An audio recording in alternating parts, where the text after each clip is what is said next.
Thank you doctor Dhanesh. Thank you doctors in English session. എല്ലാവർക്കും നമസ്കാരം. ഇന്ന് IFPHന്റെ തുടർന്ന് വരുന്ന വെബ് പരമ്പരയുടെ 1654 ദിവസം.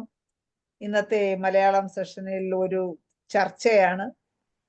ഇന്നത്തെ ഈ ചർച്ചയിൽ പങ്കെടുക്കുന്നതിന് വേണ്ടി സൂം പ്ലാറ്റ്ഫോമിലെത്തിയിട്ടുള്ള എല്ലാ ബഹുമാന്യരായ ഡോക്ടേഴ്സിനെയും ഹോമിയോപ്പതി സ്നേഹികളെയും സ്റ്റുഡൻസിനെയും വളരെ സ്നേഹപൂർവ്വം ഇന്നത്തെ പ്രോഗ്രാമിലേക്ക് സ്വാഗതം ചെയ്യുന്നു.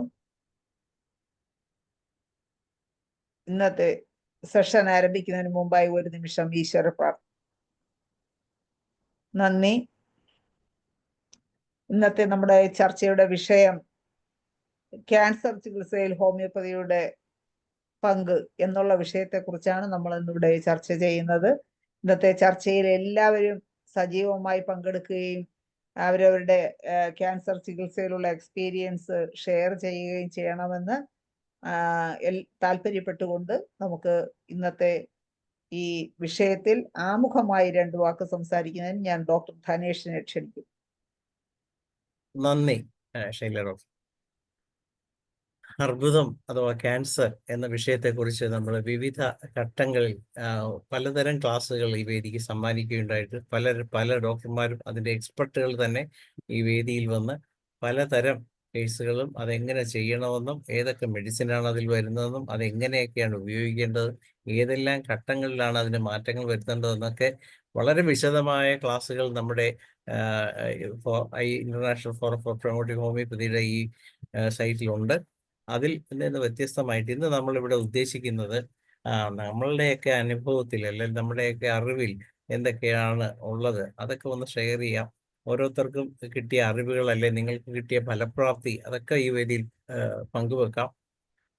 ഇന്നിപ്പോഴ് നമ്മൾക്കറിയാം ഈ ക്യാൻസർ എന്ന് പറയുന്നതിനെ കുറിച്ച് പറയുമ്പോൾ നമ്മളൊരു തുരങ്കത്തിൽ വീണ ഒരാളുടെ അവസ്ഥയാണ്. ഈ തുരങ്കത്തിൽ വീണാൽ പിന്നെ വെട്ടം കാണുമോ എന്നുള്ളത് തന്നെ സംശയമാണ്. ഇങ്ങനെയാണ് സാഹിത്യ ലോകത്ത് ക്യാൻസറിനെ വിശേഷിപ്പിച്ചിരിക്കുന്നത്. അതുകൊണ്ട് തന്നെ ഈ ക്യാൻസർ ഇന്നിപ്പോൾ ലോകം മൊത്തം വ്യാപിക്കുന്ന ഒരു രോഗമായിട്ട് കാണുന്നു. പക്ഷെ അതിൻ്റെ കാരണം എന്താണെന്ന് ഇപ്പോഴും എത്തിയോളജി അൺനോൺ എന്ന് പറയാവുന്ന രീതിയിലാണ് പലപ്പോഴും പറയുന്നത്. പലരും പല റീസൺസ് പല കാരണങ്ങളൊക്കെ പറയുന്നുണ്ടെങ്കിലും അതൊന്നും പൂർണ്ണമായിട്ട് അത് തന്നെയാണോ കാരണമെന്ന് തർപ്പിച്ച് പറയാൻ പറ്റാത്തൊരവസ്ഥയിലാണ് ക്യാൻസറിന്റെ ഒരു ഒഴുക്ക്. നമുക്കറിയാം നമ്മുടെ പൂർവ്വകാലത്ത് തന്നെ രമണ മഹർഷിക്കും അതുപോലെ തന്നെ ശ്രീരാമ പരമഹംസനും അതുപോലെ അമേരിക്കൻ പ്രസിഡന്റ് ആയിരുന്ന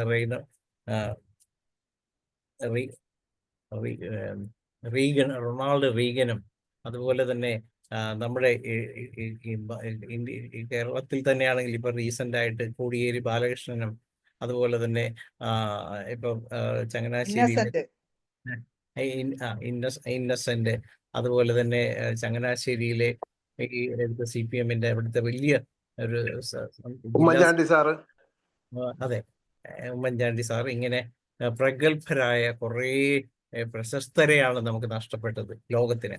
അപ്പം ഇതെല്ലാം വിവിധ ഘട്ടങ്ങളിൽ മാറ്റപ്പെടാവുന്നതോ അതല്ലെങ്കിൽ അറിയാതെ പോയതോ അതല്ലെങ്കിൽ അറിഞ്ഞപ്പോൾ തന്നെ ചികിത്സ തുടങ്ങിയതിൻ്റെ ചില അപാകതകളൊക്കെ ആവാം.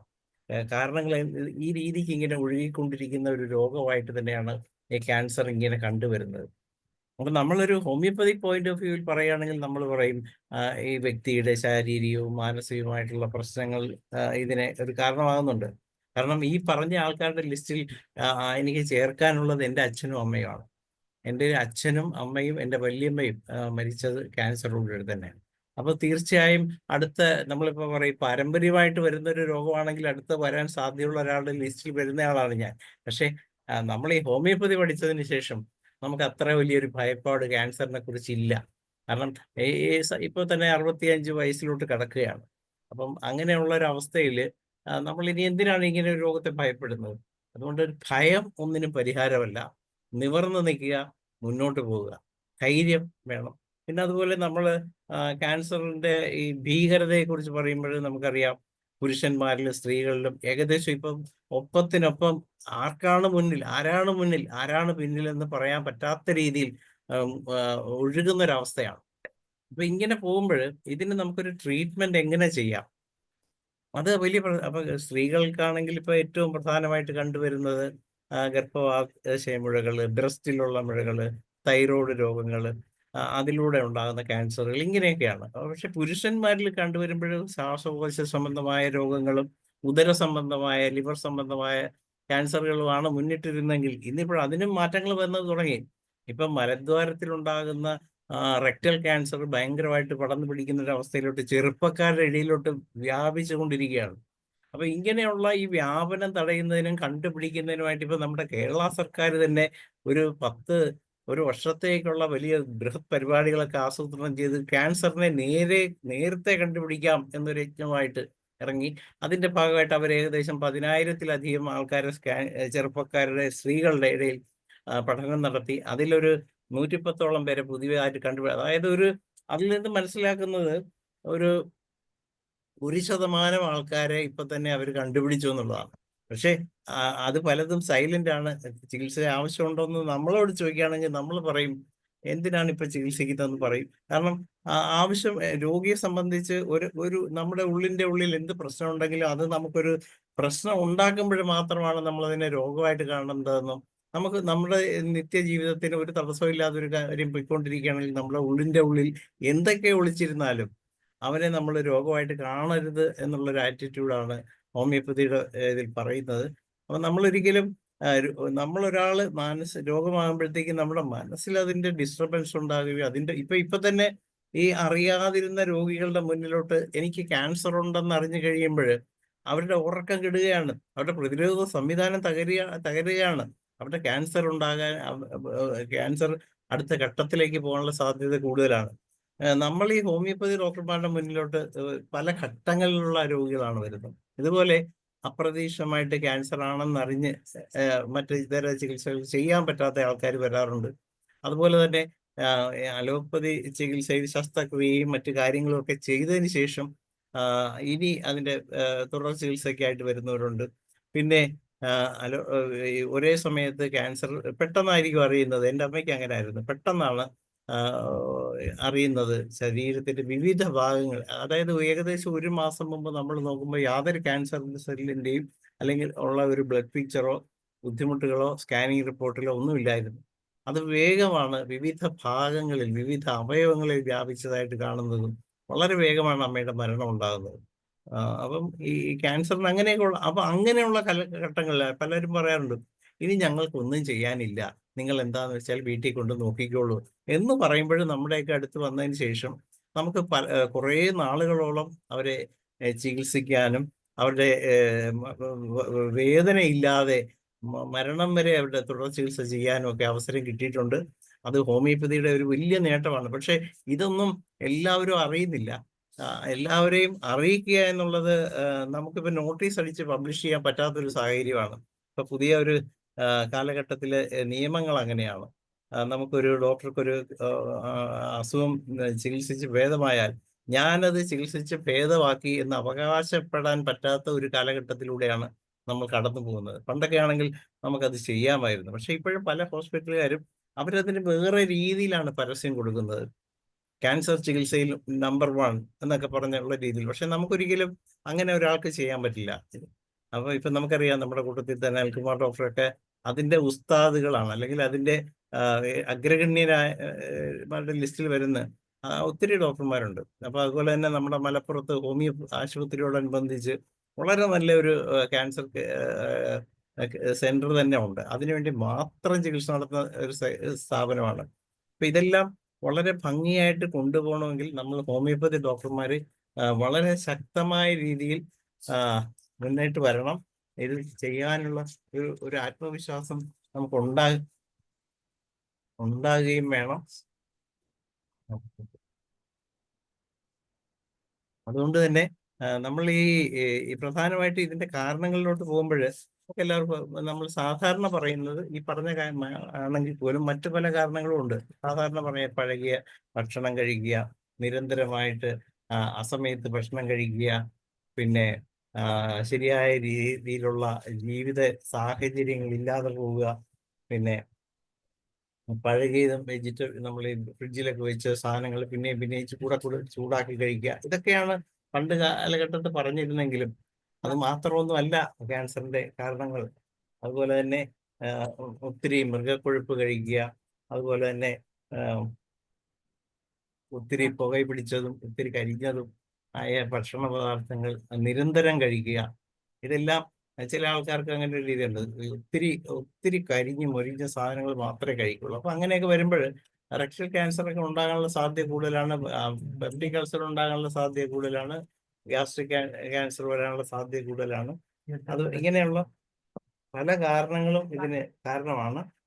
അതുപോലെ തന്നെ നമ്മുടെ ഭക്ഷണ രീതിയിൽ എന്തൊക്കെ മാറ്റങ്ങളാണ് നമുക്കിനി വരുത്തേണ്ടത്, അത് ശ്രദ്ധിക്കേണ്ട കാര്യങ്ങളാണ്. ഭക്ഷണ രീതിയിൽ നമ്മൾ പ്രധാനമായിട്ടും ധാരാളം പഴങ്ങളും പച്ചക്കറികളും ഉൾപ്പെടുത്തുക, നല്ല തരം മത്സ്യങ്ങൾ കഴിക്കുക, ഇറച്ചിയാണെങ്കിൽ നല്ലപോലെ ഫ്രഷ് ആയിട്ടുള്ള ഇറച്ചി കഴിക്കാം. അതൊന്നും അതുപോലെ നമ്മുടെ ശരീരത്തിൽ ബ്ലഡ് ഒരു കാരണവശാലും കുറയാതിരിക്കത്തക്ക രീതിയിൽ ഉള്ള ഒരു രീതിയിലുള്ള ഭക്ഷണം നമ്മൾ ശ്രദ്ധിക്കണം. പിന്നെ നമ്മൾ ശരിയായ ഉറക്കം വേണം, സ്വസ്ഥമായ ഉറക്കം വേണം. അതുപോലെ തന്നെ ഒരു രോഗത്തെയും നമ്മളിങ്ങനെ അമിതമായിട്ട് ഭയപ്പെടാതിരിക്കുക. പിന്നെ ഇതിനൊക്കെ ഈ പ്രതിരോധം, എല്ലാത്തിനും പ്രതിരോധം വാക്സിൻ ആണെന്നുള്ള ഒരു ധാരണയും നമ്മൾ കളയണം. വാക്സിൻ എന്ന് പറയുന്നത് അല്ല, അതിനപ്പുറം നമുക്ക് പലതും ചെയ്യാൻ പറ്റും. അതുപോലെ ട്രീറ്റ്മെന്റ് സൈഡിൽ വരുമ്പോൾ ഒത്തിരി നമ്മൾ അതിൻ്റെ ഈ തന്നെ ഇപ്പൊ റീസെന്റ് ആയിട്ട് ട്രീറ്റ് ചെയ്ത ഒരു കേസ് ഉണ്ടായിരുന്നു. അതില് നോക്കട്ടെ, ഷെയർ അത് ചെയ്യാൻ നോക്കിയിട്ട് പറ്റുന്നില്ല. അപ്പൊ എന്തായാലും ഒരു റീസെന്റ് ആയിട്ട് ഇതുപോലെ തൈറോയ്ഡ് റിമൂവ് ചെയ്തതിനു ശേഷം വളരെ ഭയങ്കര വേദനയോട് കൂടി പിന്നീട് അത് സിവിയർ ക്യാൻസർ ആയിട്ട് മാറുകയും ഇവിടെ ഒത്തിരി ലിംഫാറ്റിക് കാർസിനോമ എന്നുള്ള രീതിയിൽ വരികയും ഒക്കെ ചെയ്തപ്പോൾ നമ്മൾ നമ്മുടെ അടുത്ത് വരികയും ഹോമിയോ മെഡിസിൻ കഴിച്ചതിന് ശേഷം അവർ വളരെ സ്വസ്ഥമായിട്ട് കുറെ നാളുകൾ ജീവിക്കുകയും ഒരു വേദനയില്ലാതെ ഒരു സുപ്രഭാതത്തിൽ മരിക്കുകയാണ് ചെയ്തത്. അപ്പം അങ്ങനെയുള്ള ധാരാളം കേസുകൾ നമുക്ക് ഹോമിയോപ്പതി ഡോക്ടർമാർക്ക് കിട്ടുന്നുണ്ട്. നമുക്ക് എല്ലാവർക്കും അതൊക്കെ ചെയ്യാൻ പറ്റും. ഇത്രയൊക്കെയാണ്. പിന്നെ എൻ്റെ ഒരു വല്യമ്മയുടെ ഒരു ക്യാൻസർ കേസ് വന്നപ്പോഴും അത് ഇതുപോലെ തന്നെ ആയിരുന്നു, മെറ്റാസ്റ്റാസിസ് ആയിരുന്നു. അപ്പൊ ആ കേസ് കംപ്ലീറ്റ് നമുക്ക് ഹോമിയോ മെഡിസിൻ മാത്രമാണ് ഉപയോഗിച്ചത്. ഇതുപോലെ ഒരു ദിവസം രാവിലെ ബ്രേക്ക്ഫാസ്റ്റ് എല്ലാം കഴിഞ്ഞ് ആള് സുഖമായിട്ട് ഒരു വേദനയും ഇല്ലാതെയാണ് മരണത്തിലോട്ട് പോയത്. അപ്പം ഏകദേശം അവരുടെ ആ ജീവിത കാലം, അതിന്റെ അവസാന ഭാഗം സന്തോഷകരമായിട്ട് തന്നെ കുടുംബാംഗങ്ങൾക്ക് അമിത ടെൻഷൻ ഇല്ലാതെ സ്വസ്ഥമായിട്ട് രോഗിക്ക് മരണത്തിലോട്ട് പോകുന്നതിനും ഹോമിയോ മെഡിസിൻ പ്രയോജനമാണ്. ഇത്രയൊക്കെയാണ് എനിക്കിതിന്റെ ആമുഖമായിട്ട് പറയാനുള്ളത്. ഇനി മറ്റു ഭാഗങ്ങൾ പറയാൻ ഒത്തിരി എക്സ്പെർട്ടുകൾ ഇതിനകത്തുണ്ട്. അവരെല്ലാവരും തുറന്ന് പറയുമ്പോൾ നമ്മളുടെ ഇന്നത്തെ സെഷൻ ഗംഭീരമാകുമെന്നാണ് എൻ്റെ ഒരു പ്രതീക്ഷ. ഓക്കെ, നന്ദി ധനേഷ് ഡോക്ടറെ. ആമുഖമായി ഒത്തിരി കാര്യങ്ങൾ ഡോക്ടർ സംസാരിച്ചു. ഇനിയിപ്പോൾ അതിന്റെ പിന്നാലെ ഓരോരുത്തരായിട്ട് അവരവരുടെ എക്സ്പീരിയൻസ് ഷെയർ ചെയ്യാൻ റെഡി ആയിട്ടിരിക്കുക. എന്തായാലും അനിൽകുമാർ ഡോക്ടർ ആണ് ഞാൻ ആദ്യം കണ്ടത്. അപ്പൊ അനിൽകുമാർ ഡോക്ടർ ക്യാൻസർ ചികിത്സയിലൊക്കെ അഗ്രഗണ്യനാണ് പറഞ്ഞു കേട്ടിട്ടുള്ളത്. അനിൽകുമാർ ഡോക്ടറെ ക്ഷണിക്കുകയാണ്. അനിൽകുമാർ ഡോക്ടർ എന്താണ് പറയാനുള്ളത്?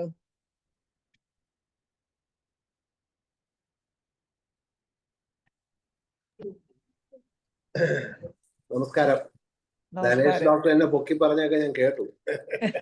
ചൈന ഡോക്ടർ പറഞ്ഞത് ഞാൻ കേട്ടു. സത്യം പറഞ്ഞാൽ ക്യാൻസർ ചികിത്സ, എന്റെ ക്യാൻസർ ചികിത്സ ആരംഭിക്കുന്നത് എന്റെ മദറിൽ കൂടെയാണ്. എന്റെ അമ്മ 2014 മരിച്ചുപോയി. അതിനൊരു 14.5 കൊല്ലത്തിന് മുമ്പേ ബ്രസ്റ്റ് ക്യാൻസർ വന്നു. ബ്രസ്റ്റ് ക്യാൻസർ വന്ന് ഞാന് ട്രിവാൻഡ്രത്തെ കോസ്മോപൊളിറ്റൻ ഹോസ്പിറ്റലിൽ ഒരു സർജനെ കൊണ്ട് ആ ബ്രസ്റ്റ് റിമൂവ് ചെയ്ത് ചെക്ക് ചെയ്തപ്പം അത് പോസിറ്റീവായിരുന്നു. അപ്പം ഞാൻ പറഞ്ഞു കീമോയും റേഡിയേഷനും എടുക്കേണ്ട, നമുക്ക് ഹോമിയോ മെഡിസിൻ കഴിക്കാന്ന് പറഞ്ഞപ്പം എൻ്റെ പെങ്ങൾ ഉൾപ്പെടെ എല്ലാവരും പറഞ്ഞു കീമോയും റേഡിയേഷനും എടുത്താൽ മാത്രമേ, അല്ലെങ്കിൽ നാട്ടുകാരെന്തെങ്കിലുമൊക്കെ പറയും എന്നായിരുന്നു ഡയലോഗ്. അവസാനം ഞാൻ റിസ്ക് എടുക്കാതെ ഞാൻ തന്നെ അമ്മയും കൊണ്ട് RCC പോയി. അവര് റേഡിയേഷൻ എടുത്തു, അത് കഴിഞ്ഞിട്ട് കീമോതെറാപ്പി കൊടുത്തു കഴിഞ്ഞപ്പോൾ നമുക്ക് കാണാൻ പറ്റും. അതായത് സൂചി ഇങ്ങനെ കയ്യിൽ വച്ചാൽ ഉടൻ പേഷ്യന്റ് വൊമിറ്റ് ചെയ്തു. ജസ്റ്റ് ഇങ്ങനെ തൊട്ടാ മതി. ഞാൻ നോക്കിക്കൊണ്ടിരിക്കാൻ അമ്മ വൊമിറ്റ് ചെയ്യും. ഇതെല്ലായിടത്തും കൈയൊക്കെ കറുത്ത് നല്ല ഒരു പരുവായി അതിന് റേഡിയേഷൻ എടുത്തു. അപ്പൊ അതുവരെ അമ്മയ്ക്ക് ഹാർട്ടിന് കംപ്ലൈന്റ് ഒന്നുമില്ല. റേഡിയേഷൻ ഒക്കെ എടുത്ത് ഇങ്ങനെ പോകുമ്പോൾ പെട്ടെന്ന് ഒരു ദിവസം ഒരു ശ്വാസം മുട്ടും. അപ്പൊ ഞാൻ വിചാരിച്ചു വീണ്ടും ലങ്സിന് വല്ലതും മെറ്റാസ്റ്റാസിസ് വന്നു കാണും. അന്ന് എനിക്ക് അത്രയ്ക്കുള്ള അറിവേ ഉള്ളൂ. അങ്ങനെ ഞാൻ കൊണ്ടുപോയി ട്രിവാൻഡ്രത്ത് ഒരു ഡയഗ്നോസിസ് സെന്ററിൽ കൊണ്ടുപോയിട്ട് ഒരു എക്സ്റേ എടുത്തു. അപ്പം ഹാർട്ട് ഭയങ്കരമായിട്ട് എല്ലാം, അപ്പം കാർഡിയോമെഗാലിയാണെന്ന് മനസ്സിലായി. അപ്പൊ അത് കഴിഞ്ഞിട്ട് ഇത് ഞാൻ കാർഡിയോളജിസ്റ്റിനെ കൺസൾട്ട് ചെയ്തപ്പോഴത്തേക്കും അദ്ദേഹം പറഞ്ഞു, എന്താണ് ഇത് മറ്റേ നമ്മൾ എടുത്ത മെഡിസിന്റെ സൈഡ് എഫക്റ്റ് കൊണ്ടാണ് ഈ കാർഡിയോമെഗാലി വന്നതെന്ന്. അപ്പം പിന്നെ എന്ത് ചെയ്യാം, സഹിക്കാമല്ലോ. അത് കഴിഞ്ഞിട്ട് അമ്മയ്ക്ക് എൻ്റെ ഈ നമ്മുടെ എജക്ഷൻ ഫ്രാക്ഷൻ, ഹാർട്ടിന്റെ പമ്പിങ് റേറ്റ് ഭയങ്കരമായിട്ട് കുറയുന്ന കംപ്ലൈന്റ്. അങ്ങനെ ഹോമിയോ മെഡിസിനും അലോപ്പതിയും എല്ലാം കൂടെ ഒരു 14.5 കൊല്ലം ഞാൻ കൊണ്ടു. അതായത് 79 വയസ്സ് ആയപ്പോഴത്തേക്കും ഹാർട്ടിന്റെ പമ്പിങ് മെക്കാനിസം ഭയങ്കരമായിട്ട് കുറഞ്ഞിട്ട് ഒരു 19% ഒക്കെ ആയി. മരിക്കുന്ന സമയത്ത് 19% ഉള്ളൂ. ഒന്നും ചെയ്യാൻ പറ്റില്ല, നമുക്കൊന്നും ചെയ്യാൻ പറ്റില്ല, അവർക്കൊന്നും ചെയ്യാൻ പറ്റില്ല. സുപ്രഭാതത്തിൽ പെട്ടെന്ന് 2016 ജനുവരി 21 മരിച്ചു. പക്ഷെ എനിക്ക് കിട്ടിയെന്ന് പറഞ്ഞാൽ ഏകദേശം 14.5 കൊല്ലം ഞാൻ അമ്മയെ കൊണ്ടുപോയതാണ്. അപ്പൊ അത് കഴിഞ്ഞിട്ട് ഞാൻ പല പേഷ്യൻസിനെ ഞാൻ ട്രീറ്റ് ചെയ്യുകയും, ഞാൻ ഒരു 10-20-25ഓളം പേഷ്യൻസ് സർജറി കഴിഞ്ഞതിന് ശേഷം കീമോയും റേഡിയേഷനും എടുക്കാതെ എന്റെ ട്രീറ്റ്മെന്റ്. അതിൽ 5-6 കൊല്ലം കഴിഞ്ഞിട്ട് യാതൊരുവിധ റിക്കറൻസും ഇല്ല. ഇപ്പൊ ഒരു പേഷ്യന്റ് ഉള്ളത് 17 കൊല്ലം ബ്രസ്റ്റ് ക്യാൻസർ, 17 കൊല്ലത്തിന് ബ്രസ്റ്റ് ക്യാൻസർ വന്നു. എന്നിട്ട് ബ്രസ്റ്റ് ക്യാൻസർ എന്താ പറയുക, സർജറി ചെയ്തു, കീമോ ചെയ്തു, റേഡിയേഷൻ ചെയ്തു. എന്നിട്ട് ആദ്യമൊക്കെ 3 മാസം കൂടുതൽ ചെക്കപ്പ്, പിന്നെ വർഷത്തിൽ ഒരിക്കൽ ചെക്കപ്പ്. അങ്ങനെ 17 കൊല്ലം കഴിഞ്ഞപ്പം ഇപ്പം ലങ്സിന് വന്നു. ഇപ്പൊ എന്റെ ട്രീറ്റ്മെന്റ് ആണ്. പക്ഷെ എനിക്കൊന്നും ചെയ്യാൻ പറ്റില്ല. അവർ പാലിയേറ്റ് ചെയ്ത് കൊണ്ടുപോകാനും, ധനേഷ് ഡോക്ടർ പറഞ്ഞു പോലെ ഞാൻ പാലിയേറ്റ് ചെയ്ത് കൊണ്ടുവച്ചുകൊണ്ടിരിക്കുന്ന ഏത് സമയവും മരണം സംഭവിക്കാം. പക്ഷെ അന്ന് ഞാൻ മുമ്പ് അവരടുത്ത് പറയുമ്പോൾ, അവരെന്റെ കുടുംബ ഡോക്ടറാണ്. അപ്പൊ അവര് പറയുമ്പം ഒരു വലിയ വാല്യൂ തന്നിരുന്നില്ല.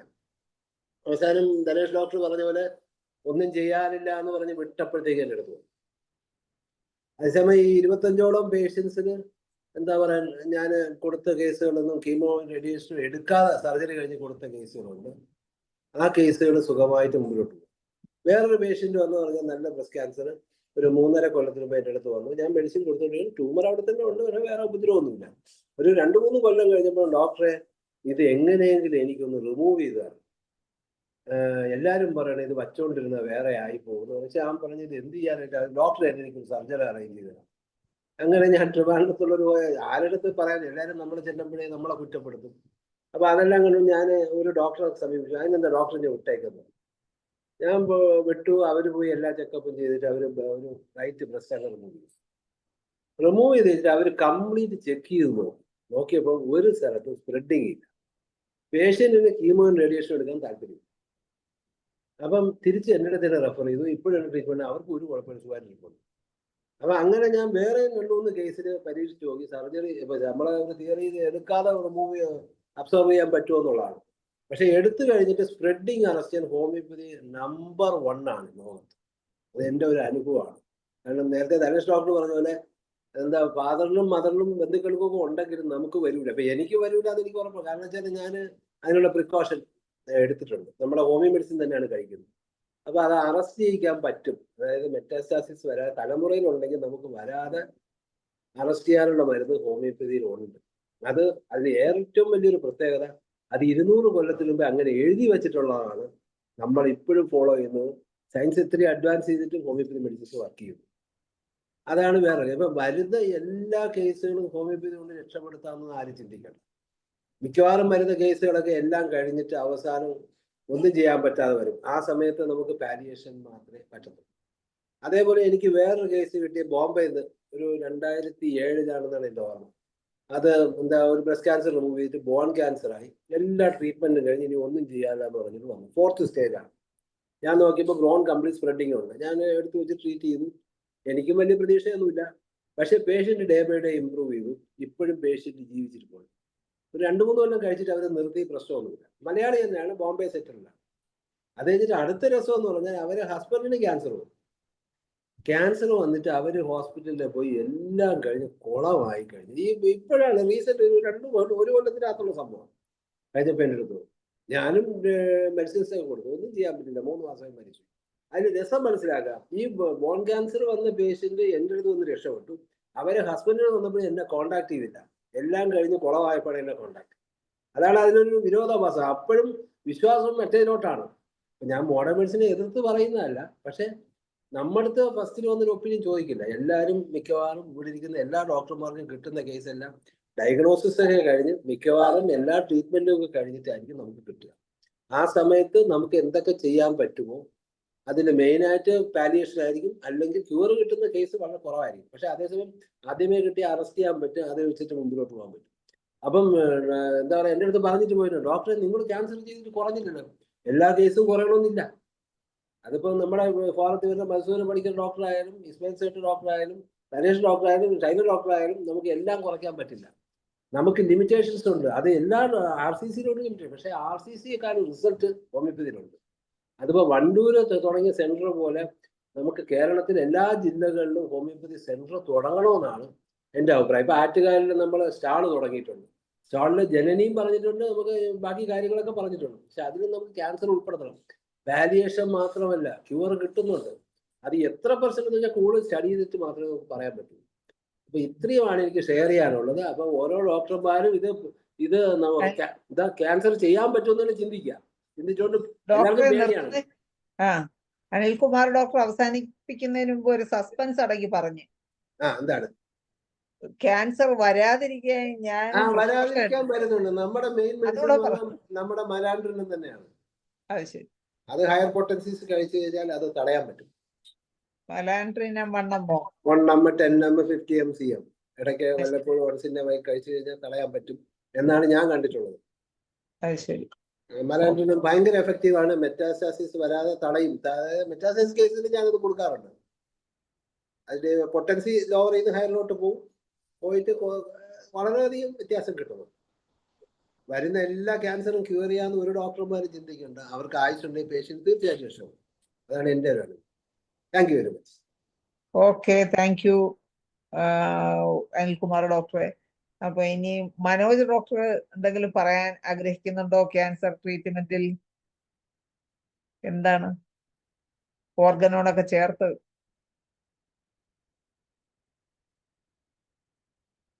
കോഹോസ്റ്റ് അല്ലേടോ?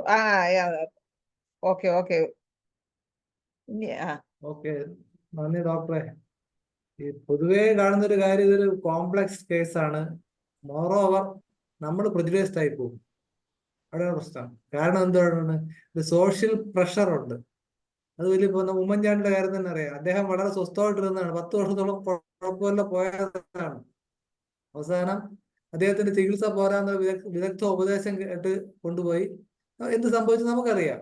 അപ്പൊ അതുപോലെ നമ്മുടെ ഈ ഫാദർ ജോർജ് ചെറിയാൻ, നമ്മുടെ രവിയച്ചൻ, അദ്ദേഹത്തിന്റെ ക്ലാസ്മേറ്റ് ആയിരുന്നു. അദ്ദേഹം പറയുന്നത്, കൊല്ലം ബിഷപ്പിന് എന്തെങ്കിലും അസുഖം വരുമ്പോ ആദ്യമൊക്കെ ഇദ്ദേഹം പോയി ട്രീറ്റ് ചെയ്യും, കുഴപ്പമില്ലായിരിക്കുമ്പോ എക്സ്പേർട്ട് ആൾക്കാരെ കൂടെ വരും. തിരുമേനിക്ക് അസുഖമാണെന്ന് പറഞ്ഞ് വരുന്നതോടുകൂടി ഇദ്ദേഹത്തിനെ പറത്തുന്നു, ആൾക്കാർ കൈകാര്യം ചെയ്യുന്നു, ബിഷപ്പ് കുഴപ്പത്തിലാവുന്നു. തിരുവനന്തപുരം ജില്ലയിലെ പ്രഗത്ഭനായ ഒരു വലിയൊരു സ്വാമിയുണ്ട്, വളരെ ഇതായിട്ട് സിദ്ധനാണ്. അദ്ദേഹം സുഖമില്ലാതെ നമ്മുടെ ഡോക്ടർ അജയന്റെ ട്രീറ്റ്മെന്റിലായിരുന്നു, സുഖമായിട്ടിരുന്നു.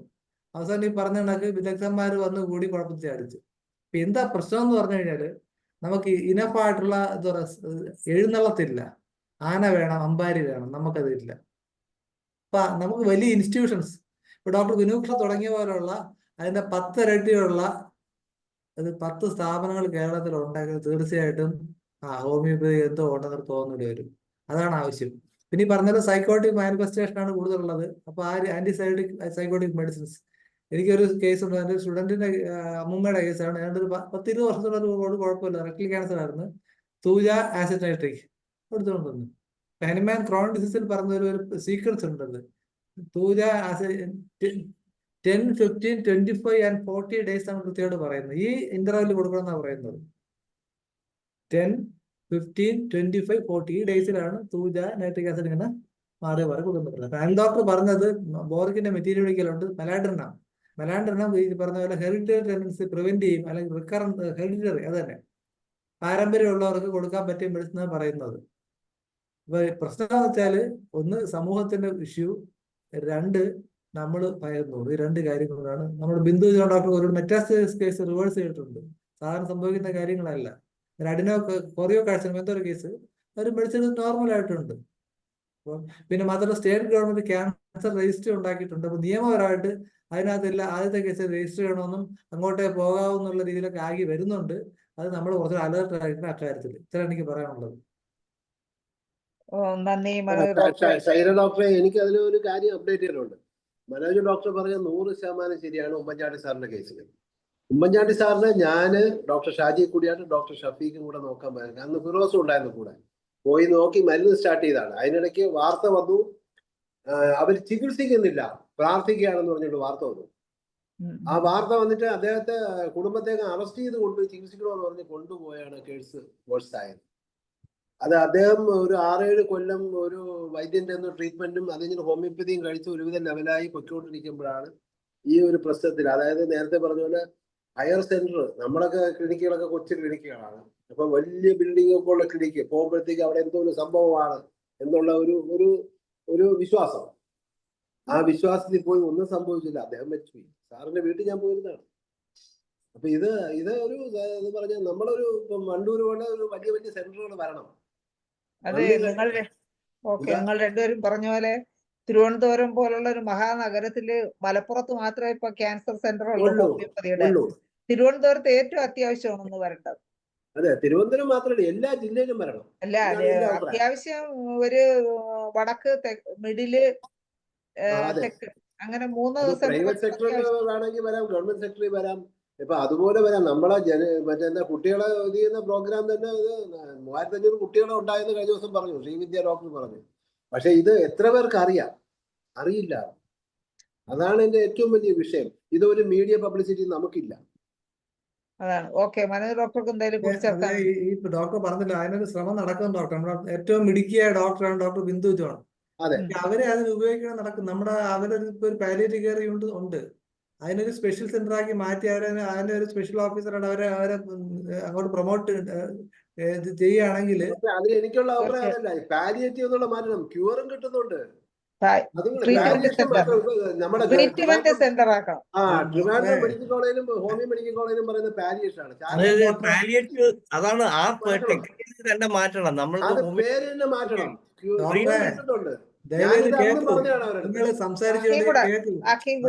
പറയുന്ന കേൾക്കൂ ഡോക്ടറെ. അതായത് നിയമ പ്രശ്നമുണ്ട്. അതായത് ഒരു കേസ് കോടതി പോവുകയാണ്. കോടതി പരിഗണിക്കുന്ന ഒരു ടെക്സ്റ്റ് ബുക്ക്, അതായത് ക്യൂറേറ്റീവ് കേസുകളുടെ പുസ്തകമുണ്ട്. അത് അലോപ്പതിക്കാരുടെ പുസ്തകം. അത് വെച്ചിട്ടാണ് കോടതി അഭിപ്രായം പറയുന്നത്. നിങ്ങൾ പറയുമ്പോൾ അല്ല, അതാണ് എല്ലാവർക്കും പേടി. അല്ല, അതുകൊണ്ട് തന്നെ നിയമപ്രശ്നം വന്നു കഴിഞ്ഞാൽ ഡോക്ടർ അകത്തു പോകും. അപ്പൊ ആരുത്തരം പറയും? അപ്പൊ നമ്മൾ ഈ പാലിയേറ്റീവ് മറ്റേ കേശവേന്ദ്ര സാറ് പറഞ്ഞ പോലെ ഇമ്മ്യൂൺ ബൂസ്റ്റ് എന്ന് പറയേണ്ടി വന്നു. അതല്ല മനോജ് ഡോക്ടർ, അപ്പൊ വണ്ടൂർ എങ്ങനെ പ്രവർത്തിക്കുന്നു? വിനുകൃഷ്ണൻ ഡോക്ടർ അഭിപ്രായം പറഞ്ഞത് തന്നെയാണ്. അവർ കൂടുതൽ ചെയ്യുന്നത് അങ്ങനെയാണ്. കാര്യം ഇതാ, പ്രശ്നം ഇതാണ്. സ്റ്റേറ്റ് ക്യാൻസർ രജിസ്റ്റർ ഉണ്ടെന്നും അതിനകത്ത് രജിസ്റ്റർ കുറെ നിയമം നമുക്കറിയില്ലതെന്നും പറയുമ്പോൾ അല്ലത് ഒരുപാട് മാത്രമല്ല ഒരു എക്സ്പേർട്ട് ഒപ്പീനിയൻ ചോദിച്ചാൽ ആരോടാ ചോദിക്കുന്നത്? ആലോചിച്ച് നോക്കുക. ഇപ്പൊ പതഞ്ജലിയുടെ അനുഭവം നോക്കുക, എന്താ പറ്റിയത്? അതെ, അത് സംബന്ധിച്ചു അത് ചുമ്മാ ആവശ്യമില്ലാതെ പരസ്യം ചെയ്ത് അതല്ല വിഷയം ഉണ്ടായത്. അതുകൊണ്ടല്ല, എക്സ്പേർട്ടിന്റെ ഡോക്യുമെന്റ്സ് ഇല്ലാതെ പോയി. സപ്പോർട്ടിങ് നമുക്ക് എന്തുകൊണ്ട് ആഴ്ചനിക്കാലും കൊടുക്കാൻ പറ്റിയത്? CCR ഇത് ഇറക്കിയപ്പോഴാണ്, SOP ഇറക്കിയപ്പോഴാണ് പറ്റിയത്. നിങ്ങൾ ഇതിനെ മേടിച്ചു കൊടുക്കൂ എന്നാണല്ലോ. അപ്പൊ എന്ന് പറഞ്ഞ പോലെ ഇതിനുള്ള ഗവൺമെന്റ് അംഗീകരിക്കുകയും വേണം, അതിനുള്ള ബോഡീസ് അപ്രൂവ് ചെയ്യല. നമുക്ക് അല്ല അനിൽ ഡോക്ടർക്കോ എനിക്കോ തന്നെ ചെയ്യാൻ പറ്റില്ല. ഞാൻ ചെയ്യുന്നുണ്ട്. എന്റെ 100 കേസുണ്ട്. പക്ഷെ ഞാനിത് സത്യം പറഞ്ഞാൽ ഇപ്പൊ മിണ്ടാതിരിക്കുകയാണ്. പ്രോഗ്രാം ചെയ്യാത്ത അതാണ്. കാരണം ചെയ്ത് കഴിയുമ്പം മനോജ് ഡോക്ടർ ചിലപ്പോൾ നിയമപ്രശ്നം വരാം. നമ്മളെ എങ്ങനെ കൂട്ടാന്ന് പറഞ്ഞ് നോക്കിക്കൊണ്ടിടക്കുകയാണ്. നേരെ മറിച്ച് ഇപ്പൊ NCH national homoeopathy council CCRHO കുറെ ഡോക്യുമെന്റ്സ് തയ്യാറാക്കി ഗവൺമെന്റ് പ്രപ്പോസൽ വെച്ച് ആയുഷ് ഡിപ്പാർട്ട്മെന്റ് ഇത് ഇറങ്ങി കഴിഞ്ഞാൽ കോടതി ഓപ്പോസ് ചെയ്യില്ല. ഇപ്പൊ അറ്റ് പ്രസന്റ് നിങ്ങൾ ബ്രിങ് യുവർ ഡോക്യുമെന്റ്സ്. എന്ത് ഡോക്യുമെന്റ് തരും?